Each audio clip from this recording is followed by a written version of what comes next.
guys, my name is Courtney. I am an art teacher at MADE, my art and design experience. We're going to help everybody out over the next couple of weeks by giving you guys some awesome art tutorials. So the first one that we're going to do today is a favorite of mine. I did not create this project. It was passed on from an art teacher on the Intergoogles, so I wanted to share it with you because it's fun and it's cute and it makes everybody feel good.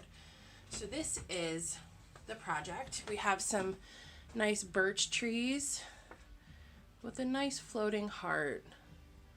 We like this project. My students love this project, so I wanted to share it with you.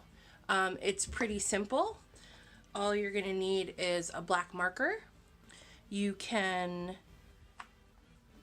use for the heart, you can either use the red paint in any watercolor or paint kit, or you can just color it in with markers or colored pencil. It really doesn't matter. Whatever you guys have available. You don't have to use what I'm using. I'm just showing you how I do it.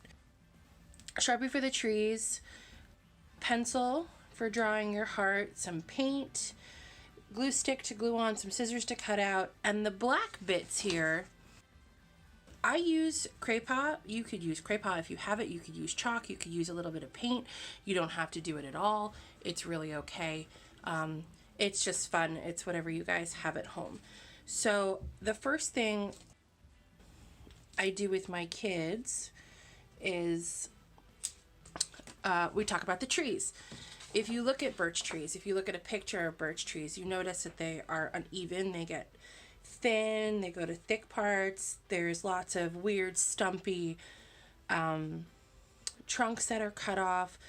It's really easy to draw these because they don't have to be perfect. So if you're younger or older and you have trouble drawing straight lines and your lines kind of go like this, that's totally fine. It's gonna look cute no matter what. Now, some of my younger students, I have suggested for them to use a ruler, not to draw a straight line, but to use a guide as to see how far not to go over, because it's really easy for a little kid to draw a straight line and it kind of ends up over here, which means you would have trouble moving trees across the line. So if you want to use this as a guide, don't use it to make a straight line, just use it to keep you within your tree boundary, if that makes sense. So first things first, I think I have introduced it enough, is you're going to draw your trees.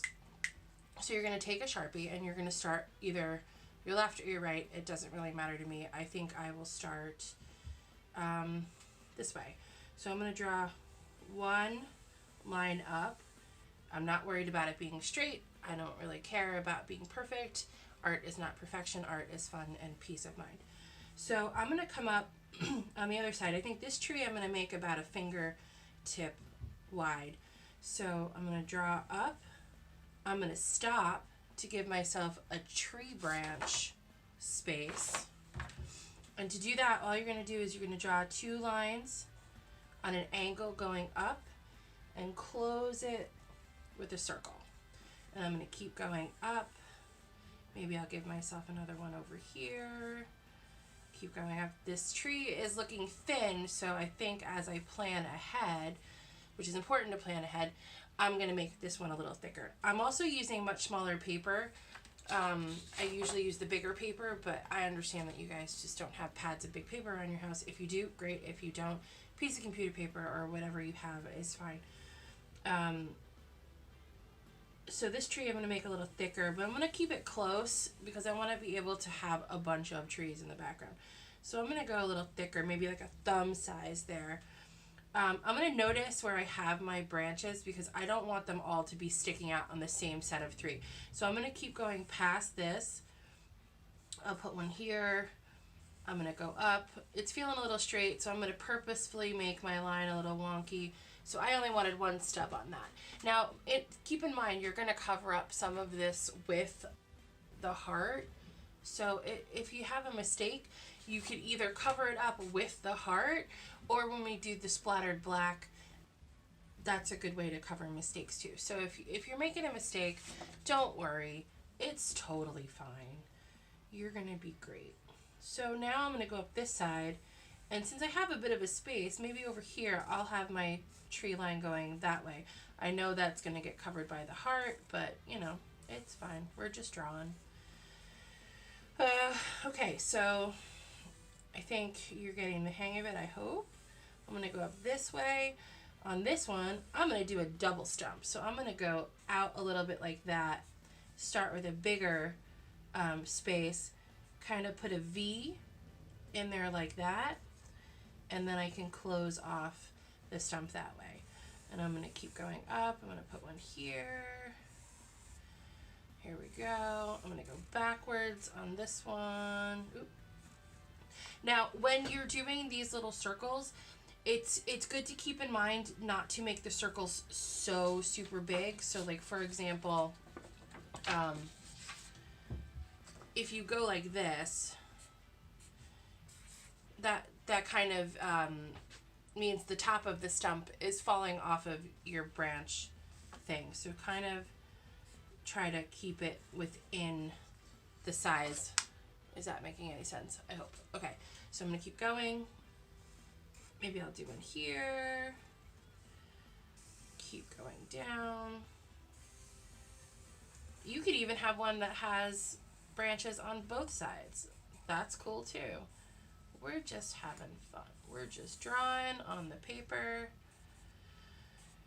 staying calm and relaxed.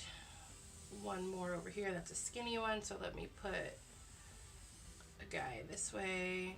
Oop, should probably hold my paper down.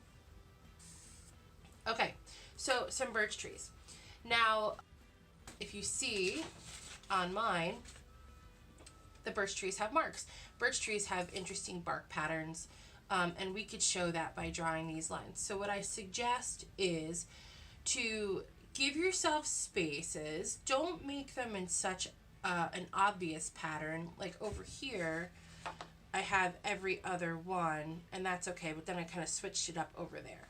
So my suggestions for the birch patterns is to do maybe sets of 3. That's a little bit too long, but you know what I mean.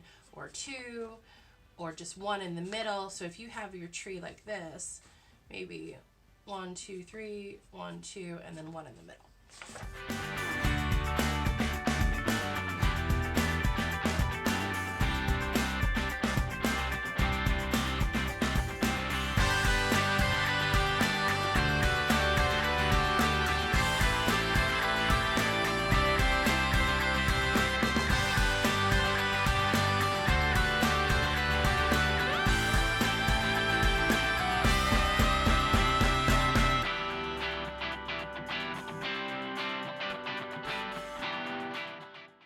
So my birch trees have barks.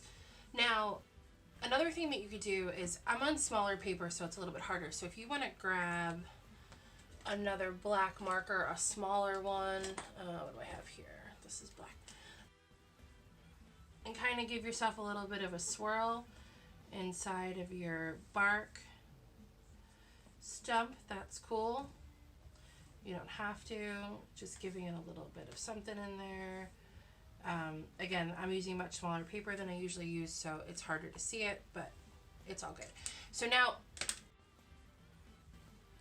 the next part is adding your black splashes. Now, moms and dads, I'm sure you don't want your house getting all messed up, so you could either lay down some newspaper or a paper towel, or just put them maybe out on the back step for this. I don't know.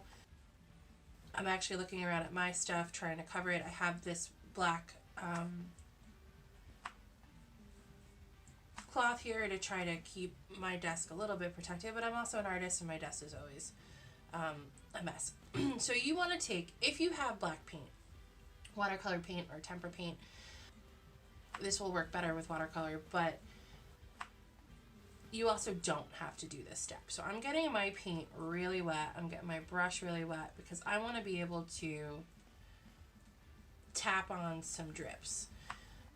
That means adding a lot of water to your brush, a lot of water to your paint, and just being able to kind of drip on some black splotches. You don't have to do this. It's just a nice little touch. A little bit more water. The bigger puddles you have and the more splashes you have, this will take a little bit longer to dry. Usually when I'm teaching my classes, we whip out the hairdryer, but we also understand that if you use a hairdryer, your black splotches are going to move. So what I'm going to do really quickly, I just smudged. I'm going to take this, I'm going to put it aside for 1 second, let that dry for a minute, and I'm going to talk to you about the hearts. I'm already making a mess. That's all right. Art is a mess. So, little ones, if you have trouble drawing a heart, you could either find a picture of a heart to use as a stencil or print something from the internet that's the shape of the heart. I have this. It's smaller than I want because if you look at the paper, it's too tiny. So I'm going to make it a little bigger, but I'm going to use this as a guide. I'm going to take my pencil and I'm going to just draw a bigger heart quickly in the shape of my small heart. Now this is not even. I'm going to widen that out a little bit. Could erase this inside. Let's see if that looks like a better size. Yeah, that looks good. Okay, so I'm going to now take my paintbrush. I'm going to clean it off from the black. To clean off your paintbrush, you're going to swish it around. Then you are going to tap the bristles off the side because you don't want it to be too wet. But I have to wake my red up. So let's wake up my red. And I'm just going to paint the heart. I'm going to paint it on the page. I'm going to go over the lines because we're going to wait till it dries to cut it out. I'm just going to put down one coat first. Doesn't have to be perfect. It could look messy. It could have a watercolor look. It could look even. Some parts could be darker than others. Totally fine. I do think I'm going to put multiple coats on here. So what I will do is I will paint it red. And then I'm going to paint it red again. And if you want a really dark heart, you could even let it dry and paint it a third time so it's nice and bright. It's totally up to you. I think that's fine for me right now, actually. It looks pretty good. So I let it dry for a second. You could either do this, or you could use a dryer, or you could just walk away. That's also fine. So what we're going to do is we're going to leave this here for a second. I'm going to let this dry. I'm going to let this continue to dry, and we'll be right back. So my heart is dry. My black splats are dry. So I'm going to now take my scissors.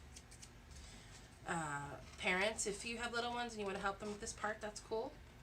And I'm going to cut out my heart. Now, little friends who are still learning scissors, notice that I'm turning the paper more than I'm turning my scissor. My scissors kind of staying in the same spot, and I'm using my hand to turn the paper. I know some of our littler friends are still having a hard time with scissors. Okay, so I have my paper, I have my heart. I think that's the perfect size. I really like it. If you see any pencil lines, you can use an eraser to get rid of them, but it's really not that important. And actually, if you use too much eraser pressure, you're going to take up your paint, so it's not a huge deal. All right, so I'm going to take my heart. I'm going to use another piece of paper to use glue because I don't want to get glue all over my mat. This is the space where I do my art and my painting, so we're going to keep that clean. Putting on my heart glue. Okay, good. Get rid of this. And I'm am going to fix this right in the middle.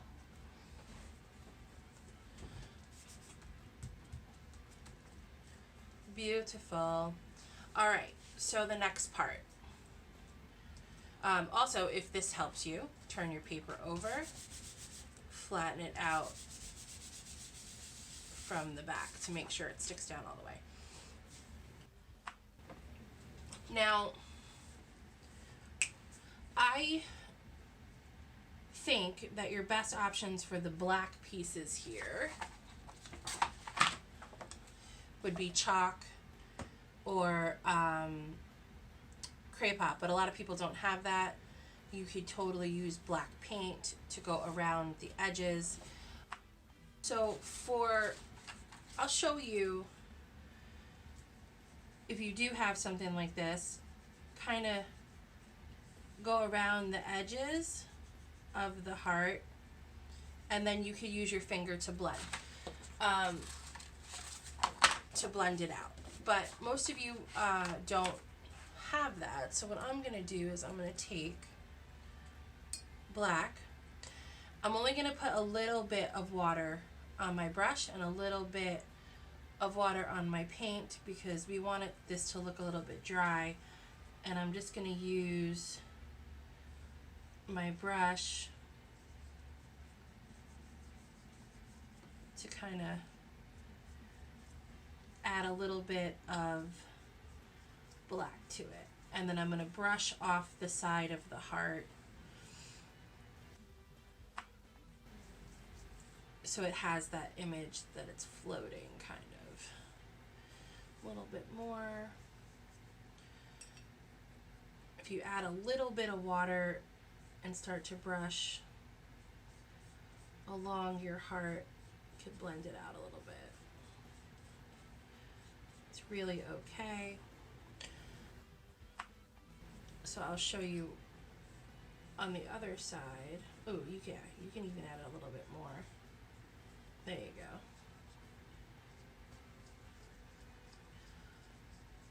I just added some more water, got the paint going a little bit, and that's how you could achieve that look. So if you're doing it with the pastels, you're going to blend with your finger down, but if you're using the paints, just paint off the side and let the brush strokes kind of do what they're going to do. It's kind of nice. A little tiny bit, a tiny bit more water. Just a tiny bit, just to get too much. So if I have too much, I'm just going to dab it on a paper towel or on the side of my palette and kind of even out any marks on the heart itself.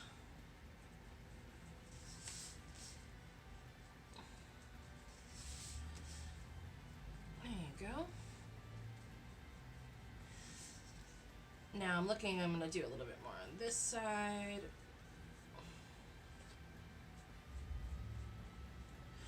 So as you see here, I have some little reflective bits, just a little bit of a shine. You could use something white that wouldn't go through the red. If you have whiteout, maybe do whiteout. If you want to use a paint pen, you could do that. If you want to use paint itself, watercolor might not be your option here. I have paint pens, I have pastels. I'll show you the pastel. I also have white pen.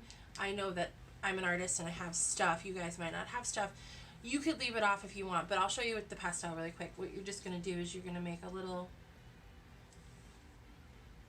mark there and there, like a happy face, upside down happy face, which is technically a frown face, but we don't want to think about frowning right now. We want to be happy.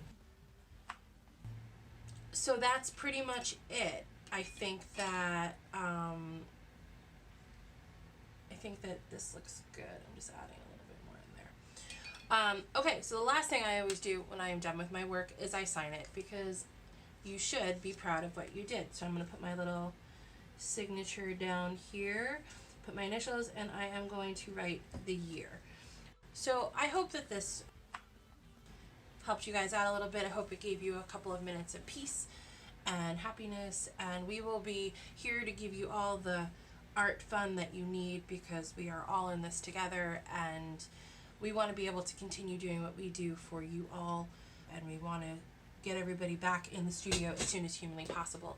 So please share this with your friends. If you need some art time with the kids or art time for yourself, we are here for you. We love you all, and we'll see you soon.